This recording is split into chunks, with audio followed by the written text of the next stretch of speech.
बच्चों, पिछले लेक्चर में अपने क्लोरोप्लास्ट की संरचना को पढ़ना स्टार्ट किया था। आज इस लेक्चर में हम इसको आगे बढ़ाते हैं। हमने outer membrane, inner membrane space, chloroplast envelope क्या होता है इसके बारे में पढ़ा, ग्रेनम क्या होता है, स्ट्रोमा क्या होता है, थाइलेकोइड्स किस तरह से व्यवस्थित होकर ग्रेनम का निर्माण करते हैं, ये हमने पढ़ा। इसके अलावा हमने आगे CF1 प्रोटीन कॉम्प्लेक्स और CF0 प्रोटीन कॉम्प्लेक्स के बारे में अध्ययन किया और ये दोनों कॉम्प्लेक्स ATP निर्माण को किस प्रकार आगे बढ़ाते हैं उसके बारे में अध्ययन किया। अब हम आगे बढ़ते हैं क्लोरोप्लास्ट की संरचना को ही आगे बढ़ाते हुए। हमने यहाँ तक पढ़ लिया था, ठीक है। अब देखिए, each unstacked thylakoid is a large flattened sheet with connect many or all of the individual thylakoids of the granum. यहाँ बताया जा रहा है कि जो है थाइलेकोइड्स होती है, विभिन्न प्रकार की जो चपटी थाइलेकोइड होती है वो एक के एक ऊपर व्यवस्थित होकर जो है ग्रेनम का निर्माण करती है। तो थाइलेकोइड स्पेसेस आर इंटरकनेक्टेड। तो थाइलेकोइड के मध्य में जो स्पेस पाया जाता है वो इंटरकनेक्टेड होता है। Stacked thylakoid are found in all higher plants and green algae. जो स्टैक्ड थाइलेकोइड है वो सभी उच्च पादपों में और जो ग्रीन एल्गीज है उसमें पाई जाती है। लेकिन जो लोअर एल्गीज होती है जैसे कि रेड एल्गी आदि, उसमें पैरेलल थाइलेकोइड्स पाई जाती हैं जो कि एक दूसरे से बिल्कुल अलग होती है। हमने क्या कहा कि जो हायर प्लांट्स होते हैं, हायर प्लांट्स और दूसरा ग्रीन एल्गी, इनमें तो क्या है, सभी जो थाइलेकोइड्स है एक के ऊपर एक व्यवस्थित होकर रहती है और ग्रेनम का निर्माण करती है। लेकिन जो लोअर एल्गीज हैं जैसे कि रेड एल्गी, इसमें क्या होता है कि पैरेलल थाइलेकोइड्स पाई जाती हैं जो कि एक दूसरे से बिल्कुल अलग थलग रहती है। अब देखिए, in red and blue green algae pigment containing granules called phycobilisomes are attached to the thylakoid membrane. Different type of chlorophyll pigments are found in the thylakoid. अब देखिए, रेड और ब्लू ग्रीन एल्गी में जो है pigment containing granules होते हैं जिन्हें कि हम फाइकोबिलिसोम्स कहते हैं, वो इन थाइलेकोइड मेम्ब्रेन से अटैच्ड होते हैं, ठीक है। अब different type of chlorophyll pigments are found in thylakoids. अलग अलग प्रकार के क्लोरोफिल पिगमेंट्स जो है थाइलेकोइड्स में पाए जा सकते हैं, ठीक है। अब आगे देखते हैं। The larger particles correspondent to the photosystem second या PS second, while the smaller ones correspond to different protein complexes, that is photosystem first, cytochrome B, F complex and CF0 etc. The light reaction of the photosynthetic process occurs in grana, ठीक है। The light reaction of the photosynthesis process occurs in grana. Granum के अंदर ही जो है photosystem second, photosystem first पाए जाते हैं। जो लार्ज पार्टिकल्स होते हैं वो फोटोसिस्टम सेकेंड से संबंधित होते हैं, जबकि जो स्मॉलर पार्टिकल्स होते हैं वो photosystem first, cytochrome B, F और CF0 आदि से संबंधित होते हैं। अब देखिए, photosystem first and CF1 CF0 are more frequent in unstacked thylakoids, ठीक है। तो ये बताया जा रहा है कि जो फोटोसिस्टम फर्स्ट और जो CF1 और CF0 जो प्रोटीन कॉम्प्लेक्सेस है वो ज़्यादा जो अनस्टैक्ड थाइलेकोइड्स होते हैं या स्ट्रोमा थाइलेकोइड्स होते हैं उनमें पाए जाते हैं, ठीक है।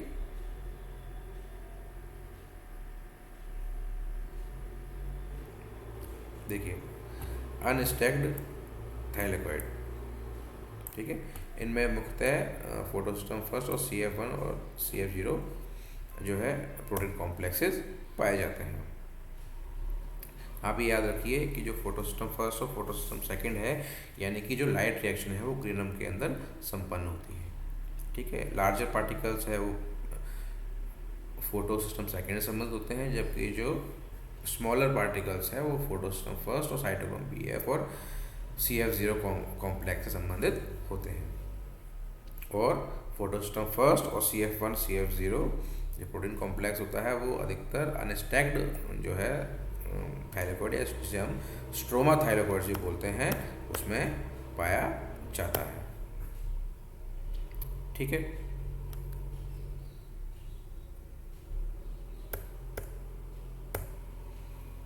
आगे बढ़ते हैं।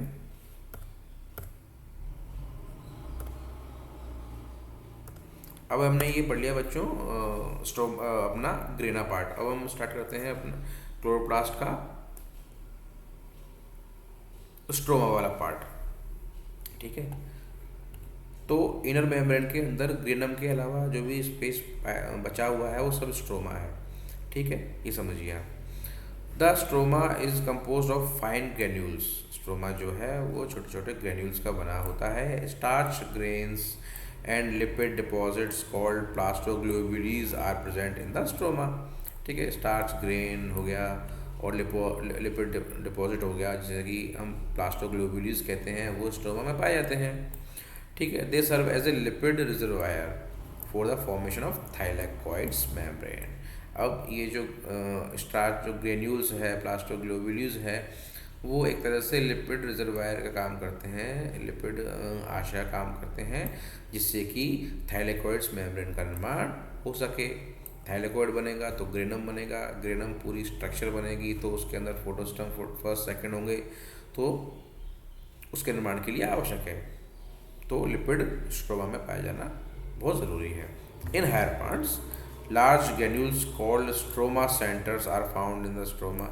हायर प्लांट्स में लार्ज ग्रेन्यूल्स पाए जाते हैं जिन्हें स्ट्रोमा सेंटर्स बोलते हैं, स्ट्रोमा में पाए जाते हैं। They are composed of fibrils of 8 to 9 nanometre diameter which are tightly packed. ठीक है, द स्ट्रोमा, अब ये बहुत इंपॉर्टेंट है, बहुत इंपॉर्टेंट है। द स्ट्रोमा सेंटर्स में कंटेन राइबुलोज बाईफास्फेट कार्बोक्सिलेज, यानी कि RUBP carboxylase enzyme which is involved in the carboxylation of RUBP, that is addition of CO2 RUBP। अब देखिए स्ट्रोमा के अंदर जो है राइबुलोज बाईफास्फेट कार्बोक्सिलेज या इसको RUBP कार्बोक्सिलेज एंजाइम भी कहते हैं, वो पाया जाता है, जो कि RUBP के कार्बोक्सिलेशन, कार्बोक्सिलेशन का मतलब होता है किसी भी यौगिक में CO2 का जुड़ना, तो RUBP का कार्बोक्सिलेशन का मतलब RUBP के अंदर CO2 का जुड़ना। तो RUBP में CO2 के एडिशन के लिए कौन सा एंजाइम उत्तरदायी है? Ribulose biphosphate carboxylase. ठीक है, इसको याद रखिए, एग्जाम में आता है। ड्यूरिंग द डायरेक्ट रिएक्शन, ये सब कब की बातें हैं? ये कार्बोक्सिलेशन ऑफ RUBP कब होगा? डायरेक्ट रिएक्शन में। ठीक है, all the enzymes required for the dark reactions are present in the stroma. ठीक है, बहुत इंपॉर्टेंट है। सारे के सारे एंजाइम जो कि डार्क रिएक्शन को चलाने में सहायक है वो सब के सब स्ट्रोमा में पाए जाते हैं, बहुत महत्वपूर्ण है। इसके अलावा besides the above substances DNA, RNA, ribosomes and the factors involved in nucleic acid and protein synthesis are also present in the stroma. हमने कहा था स्टार्टिंग में बच्चों, लेक्चर के स्टार्टिंग में, पिछले लेक्चर के स्टार्टिंग में, कि क्लोरोप्लास्ट को अर्ध स्वायत्त शासी कोशिकांग कहते हैं। क्यों कहते हैं? क्योंकि इसमें स्वयं में न्यूक्लिक एसिड और प्रोटीन संश्लेषण की क्षमता पाई जाती है। वो क्यों पाई जाएगी? क्योंकि इसके अंदर DNA होता है, इसके अंदर RNA होता है, राइबोसोम्स होते हैं और फैक्टर्स होते हैं। ठीक है, जो कि प्रोटीन संश्लेषण और न्यूक्लिक अम्ल के जो है संश्लेषण में सहायता करते हैं। ठीक है, तो स्ट्रोमा इस मायने में महत्वपूर्ण है। ठीक, अब देख लीजिए, ये हमने देख लिया था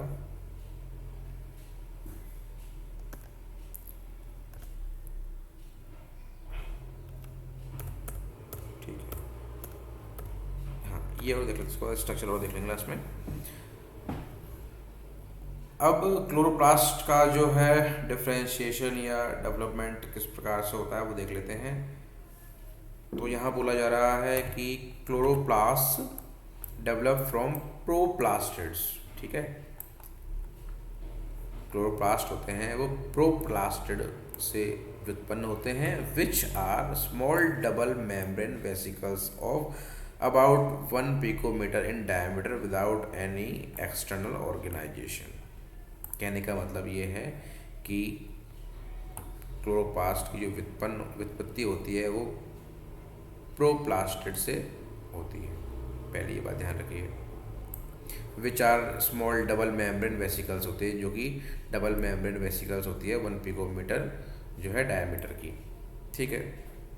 new plastids are produced by fusion of pre existing proplastids, ठीक है। जो नए प्लास्टिड होते हैं उनका फॉर्मेशन कैसे होता है, प्री एग्जिस्टिंग पूर्व में उपस्थित जो प्लास्टिड होते हैं उनके आपस में फ्यूजन से जो है वो न्यू प्लास्टिड का निर्माण होता है। Fusion of pre existing chloroplast also produces new chloroplast. Pre existing जो क्लोरोप्लास्ट होते हैं उनके फ्यूजन से भी जो है नए क्लोरोप्लास्ट का निर्माण हो सकता है, ठीक है।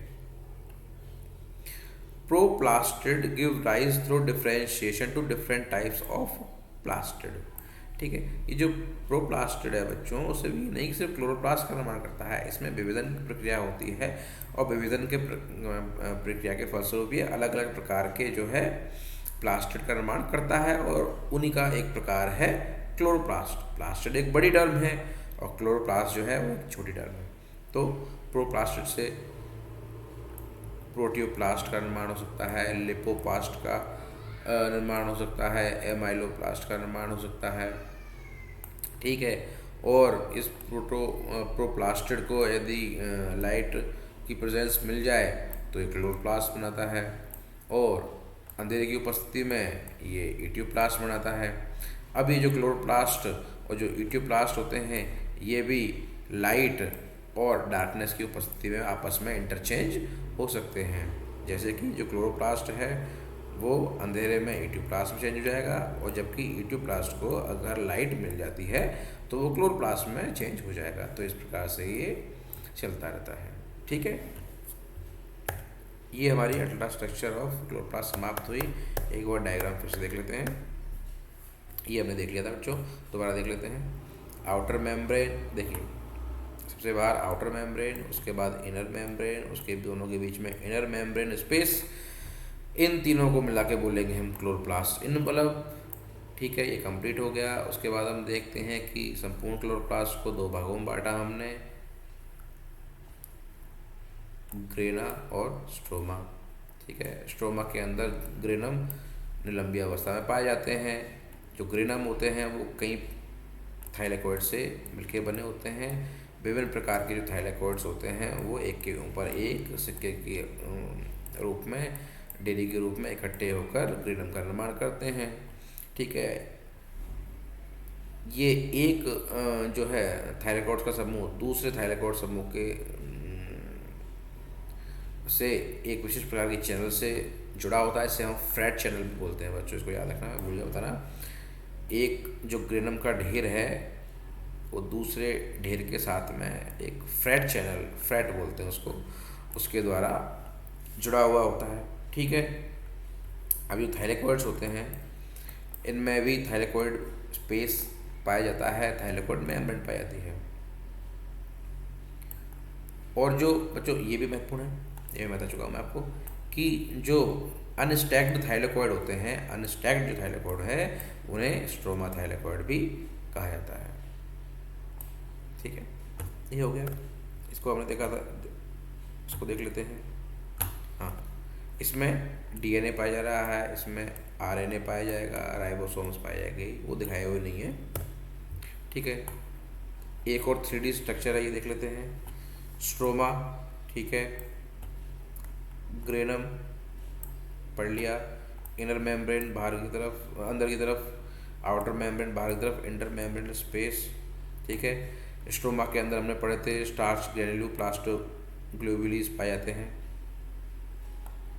ठीक है,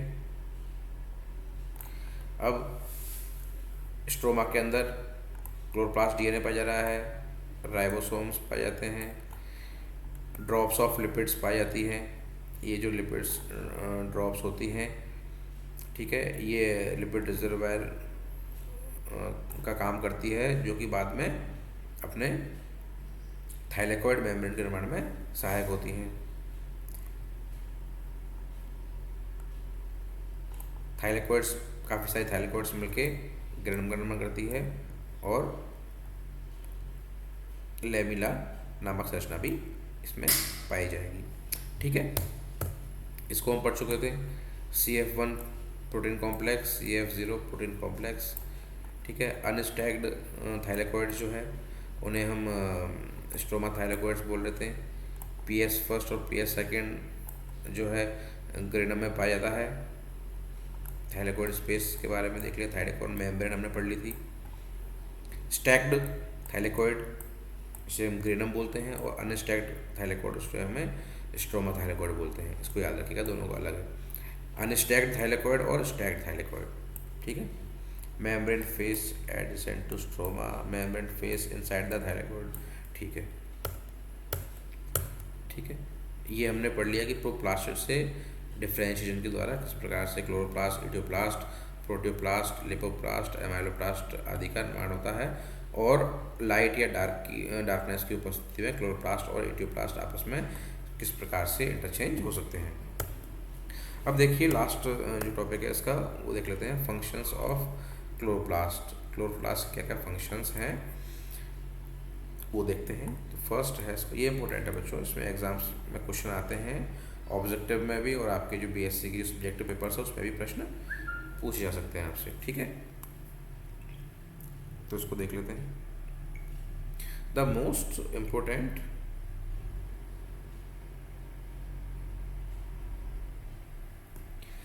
the most important function of the chloroplast is to synthesize food by the process of photosynthesis। अगर कोई पूछे कि भैया क्लोरोप्लास्ट का सबसे महत्वपूर्ण काम क्या है, तो एक ही काम है सबसे महत्वपूर्ण कि प्रकाश संश्लेषण की प्रक्रिया के द्वारा भोजन का निर्माण पादप के लिए, पहला और सबसे महत्वपूर्ण काम। दूसरा, अब इसके सहायक काम हो जाएंगे, absorbs light energy and convert it into chemical energy. ठीक है, ये लाइट एनर्जी को केमिकल एनर्जी में कन्वर्ट करता है, ये बहुत इंपॉर्टेंट है।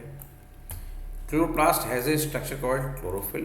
बिल्कुल, क्लोरोप्लास्ट के अंदर क्लोरोफिल पाया जाएगा।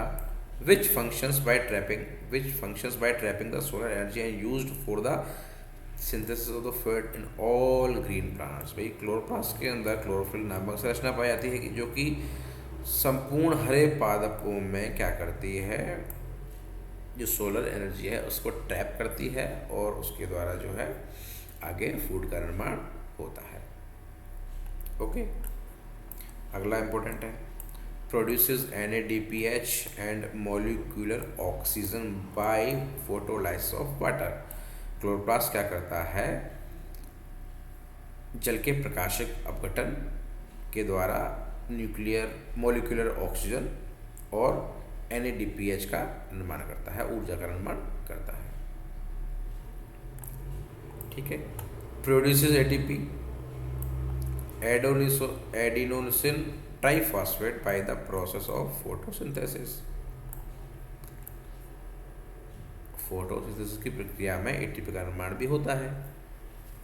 ठीक है, NADPH का निर्माण हो गया, मॉलिक्यूलर ऑक्सीजन का निर्माण हो गया, ATP का निर्माण हो गया। लास्ट है, the carbon dioxide obtained from the air is used to generate carbon and sugar during the Calvin cycle or the dark reaction of photosynthesis। ठीक है, जो कार्बन डाइऑक्साइड होती है जो वायु से प्राप्त की जाती है उसको कार्बन और शुगर प्रोड्यूस करने के काम में लिया जाता है कैल्विन साइकिल के अंदर, किसमें, प्रकाश संश्लेषण की डार्क रिएक्शन में।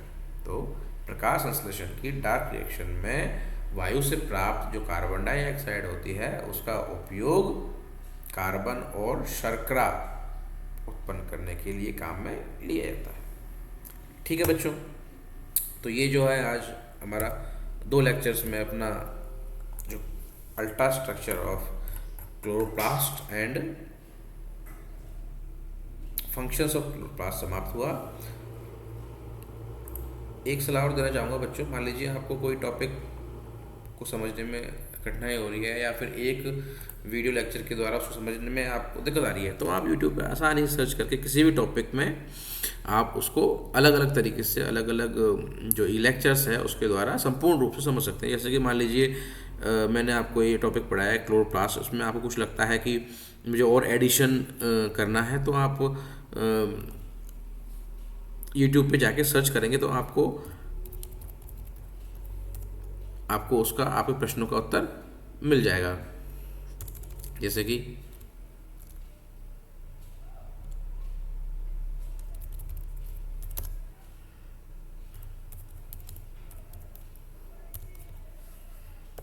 देखिए, ठीक है, मैं गूगल्स पे गया, उसके बाद वीडियोस पे गया, ठीक है, उसके बाद देखिए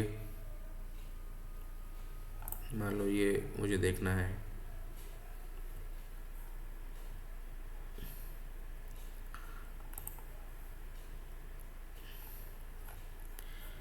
आसानी से मैं देख सकता हूँ, जो भी मुझे महत्वपूर्ण लगता है वो चीज़ों को मैं नोट डाउन कर सकता हूँ बच्चों। ये देखिए Chloroplast structure. बड़े ही आसानी से 3D व्यू में आपको At the end of this module, you will in green algae तो growing in intense light. हमारे लेक्चर्स को तो पढ़िए, Chloroplasts also differ in shape, being plain. Outer membrane is freely permeable to molecules. अधिकाधिक लाभ Within the stroma is another membrane system called the thylakoids. थाइलेकोइड्स। The 3-membrane system divide chloroplasts into channels, 3 distinct internal stroma, compartments. ठीक है, ये One, lipid the reservoir intermembrane हो गया, space between the intermembrane inner space and outer बना है, membrane and the grana are interconnected by membranes जो मैंने tubular आपको बताई। membranes called photosystem 2 or PS2, PS first, and the PS smaller second के बारे में granules आपको are known बताया। as photosystem 1 तो or पढ़ने के सोर्स PS1. काफ़ी है, महत्वपूर्ण है आप उसको किस तरह से The use कर लेते हैं। intergranal ठीक है बच्चों, lamellae तो आज lack अपना ये topic photosystem समाप्त हुआ है 2 क्लोरोप्लास्ट but का। contain only धन्यवाद। photosystem 1.